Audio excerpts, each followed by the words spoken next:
So we've talked about electronic flash up to this point. Now we're going to move into another lighting technique, and that's just using ambient light or available light. Now this can be done indoors, where we're just using the lights that are inside a room, or it could be done outdoors where we're using street lights, even moonlight. So what are we trying to do? Well, we're trying to go ahead and bring a scene's light level up so that it's nice and bright. We need to be able to see detail in our photographs. And so how can we do that? Well, we can try to use flash. This is what a flash on the camera or your built-in pop-up flash might give you.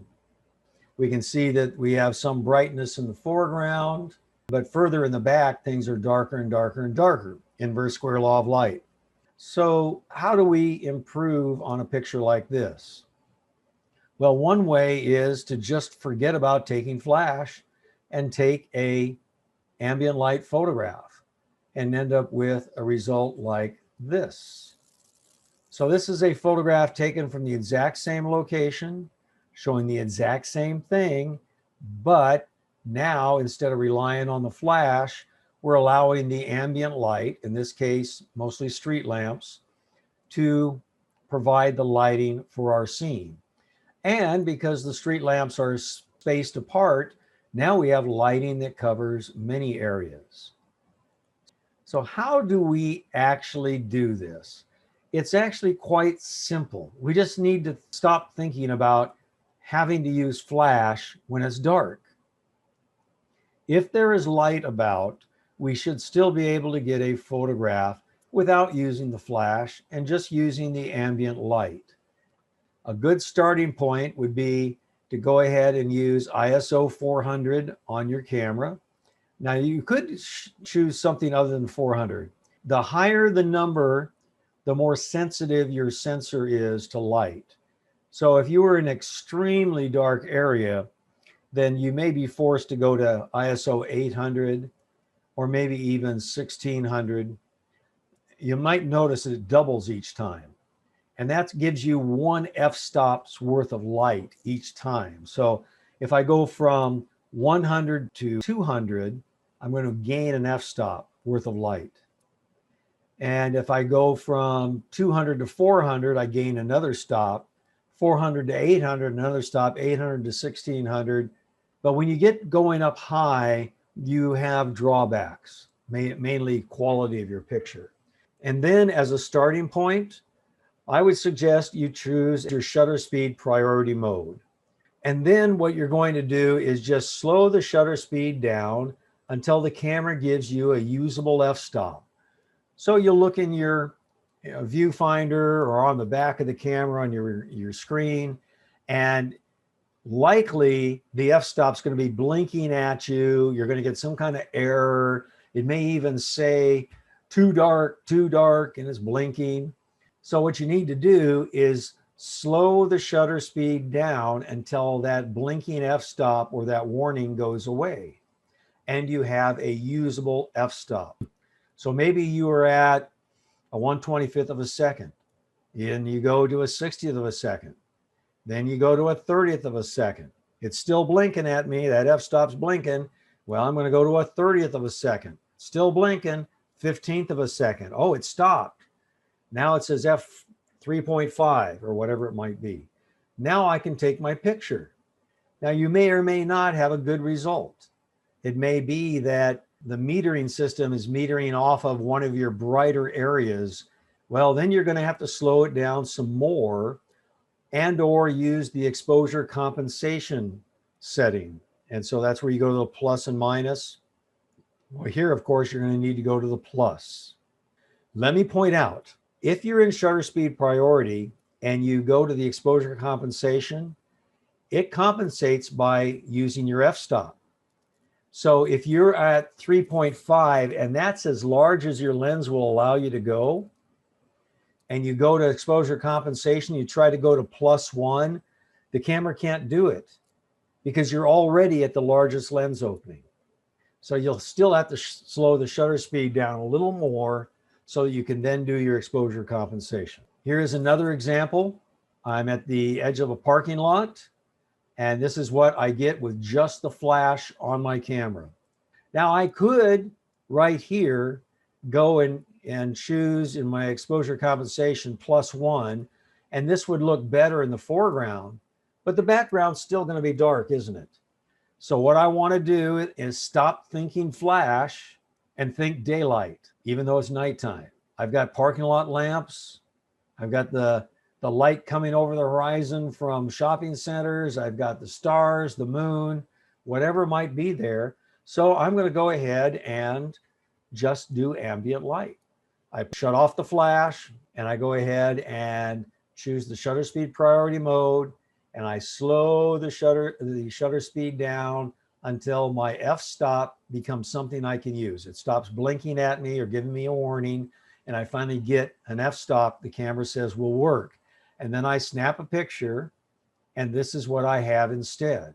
Now, if you had a crime scene outdoors at night in a parking lot like this, and strewn across this parking lot are cartridge cases and bodies and guns, well, then would you rather show your supervisor this result, or would you rather show the supervisor this result? I think we would all want to show this one, right? So all it takes is not thinking about doing everything in flash just because it's dark out.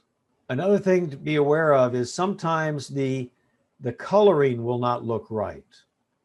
The lighting colors kind of shift. In your camera, you have white balance that you can set. If you go and you change the white balance, you can often get really nice results.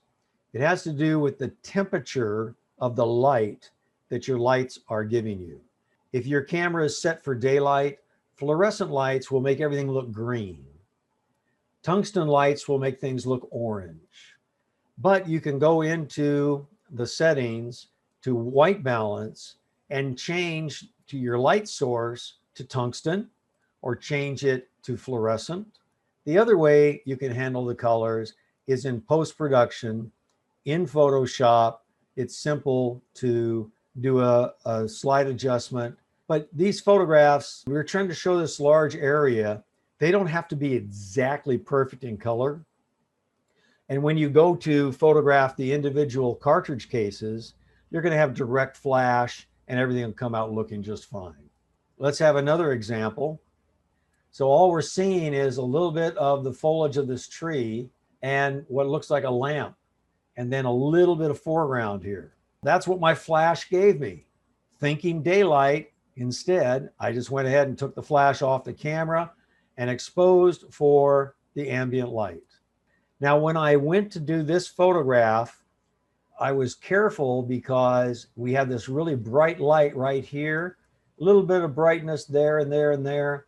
That will usually cause me to have an underexposed photograph because the metering system sees that really bright area and it meters more towards the brightness, because the brightness here is many, many, many more times than the dark shadow areas. The extreme is more than normal daylight. Normal daylight, you've got some shadows. The camera handles it okay. But here, the extreme is greater. So what I did is I actually pointed my camera here to find out what settings to use. And so it was something like 2.8, the largest my lens would open, and a 15th of a second. If I had just pointed it straight out, it probably would have told me something different, and my picture would have come out a little dark. Regardless, once you take that photograph, if it is a little dark, check your review screen. You can just go ahead and use your plus minus compensation. Some of the drawbacks that could happen, and it has to do with noise. This has to do with digital cameras. When we take a photograph with a digital camera, the higher our ISO is set, the more grainy our picture can look. High ISOs, we start getting artifacts, or we get more this noise. It's not only the higher the ISO, It's also the length of time of our exposure. So when you expose a sensor for a long period of time, the color values start to shift and they don't become the actual color they should be. If you were to cover your lens and take a picture and then look at the result, you would actually see colors if it's a long exposure of no light, because the the sensors are actually going to be creating these little different shifts. So what does this all mean to us? Well, when we want really good results, we need to keep low ISOs to reduce noise in our photographs, especially when we have long exposures. If we use the lower numbers like ISO 100, we're going to have less sensitivity, but we're going to reduce our noise in our pictures. When we're doing ambient light photographs, I try to stay at 100 ISO, but 200 can be fine too. So what do? Well, we set the ISO. I press the menu. It brings me into this menu, which takes me to this menu, and I choose what ISO I want. Remember, ISO 100 on most cameras is the actual sensitivity of your sensor, and anything higher is amplified, and that's where we start getting into trouble. One other thing to check is your noise reduction feature in your camera. If your camera has a feature called long exposure noise reduction, you want to turn that on. And so on my camera, I have in the shooting menu this long exposure noise reduction, and I can turn that on. I took 2 photographs here. These are both ambient light photographs. This is actually a very dark area. I took it 2 ways. One, I took it with ISO 3200. So my sensor is amplified. My noise reduction is not on. So what did it take? It took 5-second exposure at f7.1. Then I went ahead and said, I want better quality. So I changed my ISO to 100. I turned on my noise reduction. And what did I have to shoot to get a similar picture? 30 seconds at f4. So f4 is a larger lens opening than f7, and definitely 30 seconds is much longer. So I am investing more time in order to do this. Do you see any difference between the two? Probably not. But what happens if we get in a little closer? Here, notice how fuzzy and all this extra stuff that's here compared to the one with more detail. We can actually see some detail in here. Here it's all just kind of fuzzy looking. Look at the texture here. Here is an ambient light photograph.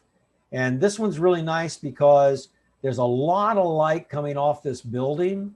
And normally, if you just go by what your camera wants to do, it'll be underexposed because it's going to see mostly light and it will underexpose. So what the person taking this picture did is they pointed their camera down here, hit the AEL button, automatic exposure lock button, and then tilted the camera back and snapped the picture and got a good result.